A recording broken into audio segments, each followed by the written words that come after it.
sex is a contact sport. Baby, yes it is. You're doing sports. Yes, right? So this is the NFL over here, Doc. Okay? No one is just lying there, missionary position. I do nothing. You're like, no one. Yeah. This is why we talked about this before the real interview, right? Like, if your partner falls asleep, rolls over after intercourse, there is a problem. That means you just did sports, then you fall asleep.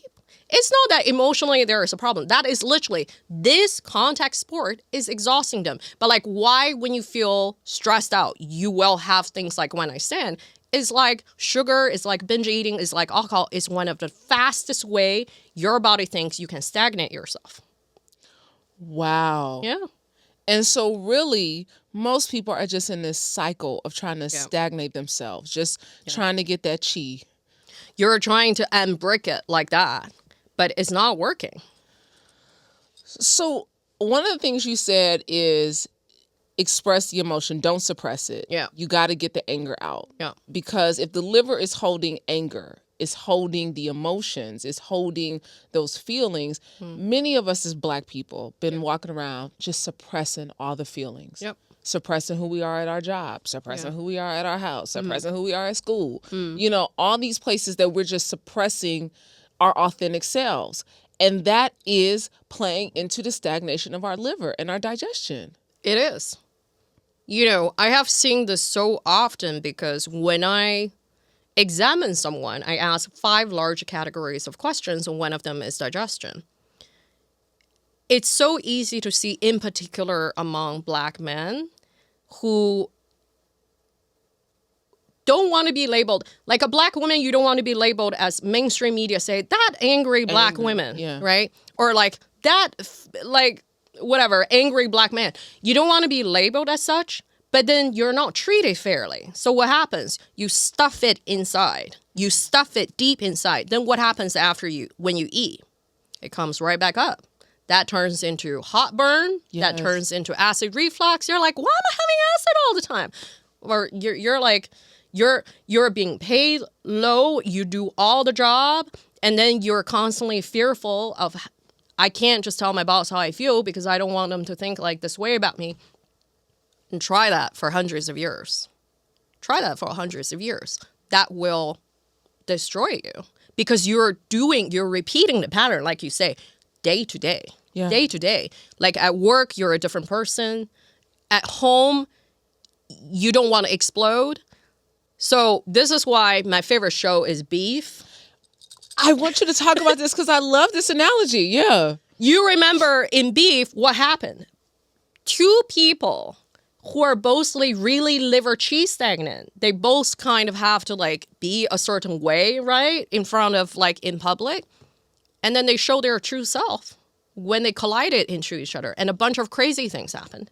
And I remember this particular scene when Daniel, I think that's his name, Daniel was eating a Burger King burger, double burger. And he got a distressing call. What happened? He threw up. He threw up. Yeah. He immediately threw up. You saw, it went up. What happened to Amy's character? You don't see her eat, but you see her doing plenty of sex. You have to release that. That anger won't leave you alone. It won't leave you alone. It's not just anger. Traditionally in Chinese medicine, we say anger. It is resentment. Yeah. It is frustration. You know, it could be easily like, you're unhappy with your partner because they criticize the way you dress, but I don't want to tell them because I feel like they think I'm like, you know, I'm too particular. Or it could be as major as, well, you passed me up for a promotion. You gave it to someone else. I really want to tell you, but I don't want to be seen as ungrateful. These things compound. And I think for Black Americans in particular, this is from your job, from how society views you, how you think you're being viewed, to hundreds of years of slave history not being acknowledged. And basically everyone should just like forget all about that. Let's just continue because that was just in the past, isn't it? Yeah. Like, how? Yeah. And that is unique, I personally feel, to Black Americans. And the body keeps the score. The body always remembers. The body always remembers. Always remembers. I don't even think that many of us have thought about how this high level of stress that we're under is impacting every organ in our bodies. You know, it's funny because one of the earliest things my dad told me was Western medicine is based in anatomy. If you look at their history, right, it really hasn't been around for that long. Like today, we're talking about how advanced it is. Western medicine hasn't been around for what, 300 years or something like that? Don't quote me on that. But Chinese medicine has been around for almost 3,000 years. Yeah. If you have dealt with Chinese, you know we're some of the most awful, particular, calculative people. Y'all think if this doesn't work, we'll keep it happening. It works, and we don't want you to know. So Chinese medicine has been around. That is, to me, an economist, that's insane.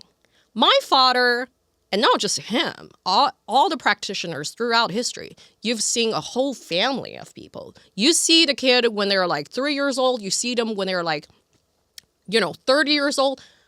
That is incredible longitudinal data. That means data over a period of time on the same person.